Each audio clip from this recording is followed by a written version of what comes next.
The shutdown is over. The Democrats did fall, but not until after the elections that we spoke about in Virginia, New Jersey, and New York City. How do you see this shutdown saga? It was the longest in US history. 41 days.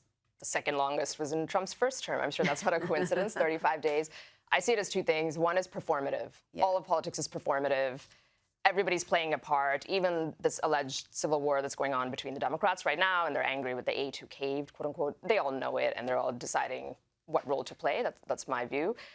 And also, it is a miss that they very conveniently decided to end it right after the election, where the Republicans got trounced. I don't think this would have made a big difference because Republicans really got trounced, and I don't think the outcome would have been any different. But maybe on the margins, it played a bit of a role because it makes the party in power look bad.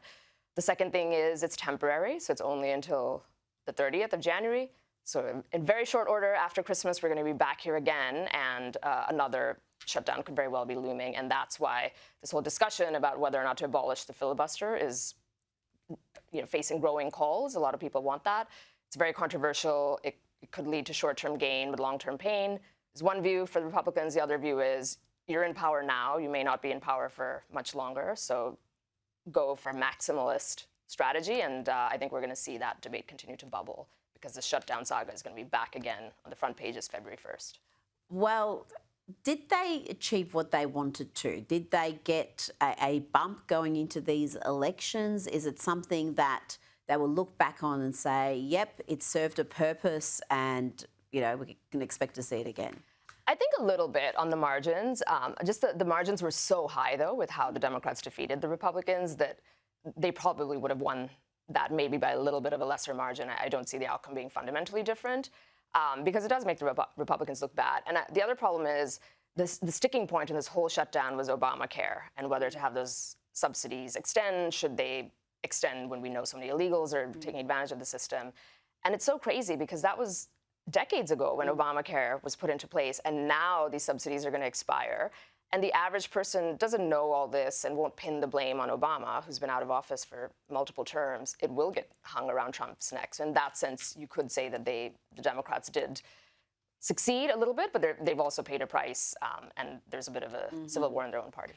Now, we're going to talk about the division within the conservative ranks in the US, but the Democrats have got divisions as well. And moreover, this shutdown, the 8 Democrat Senate caucus defectors who joined the Republicans to reopen the government are facing a almighty backlash. And so is Chuck Schumer, Kosha, for not stopping them. So there are Democrats, some of the more radical ones who seem to be leading the party these days, saying this was a capitulation. We should have kept going.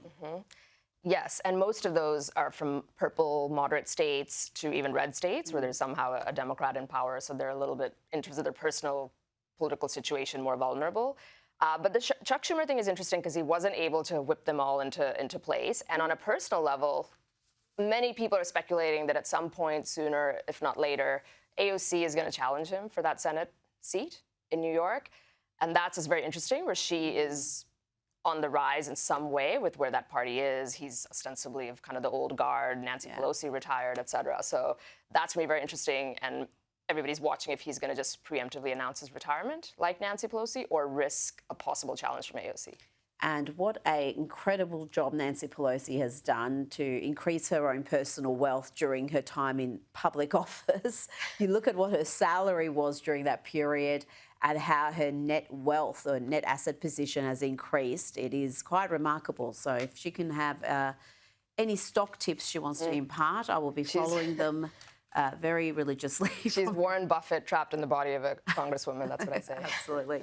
Now, before you go, there is these deep divisions forming within conservative ranks. You've got the likes of Tucker Carlson, Megyn Kelly, Matt Walsh on the one side, and then you've got Ben Shapiro, Mark Levin and others on the other. There's all sorts of calls to disavow certain people, to not platform them, a form of really cancel culture that you thought was something that the left specialised in. How do you see that? And is it just going to hold back the Republicans going into the midterms if there's all this infighting?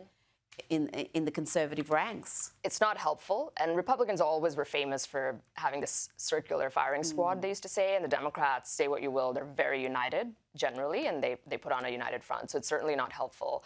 But maybe it was unavoidable, and this is the party that likes to debate issues, and that leads to that. The root cause of it is the Israel issue. Yeah, that is, like, of course, a deep topic, but that is has been brewing for a long time. There's a sharp divide between those two camps. And then off the back of that, I think censorship and free speech and all of that hangs into that, where one side is saying that some views are so bad, we shouldn't be wasting time, we shouldn't be platforming, and we should be canceling people who do that. And the other side says, no, that's against the principle of free speech. So I think that's sort of the 1-2 punch of this issue, and it's going to be very interesting.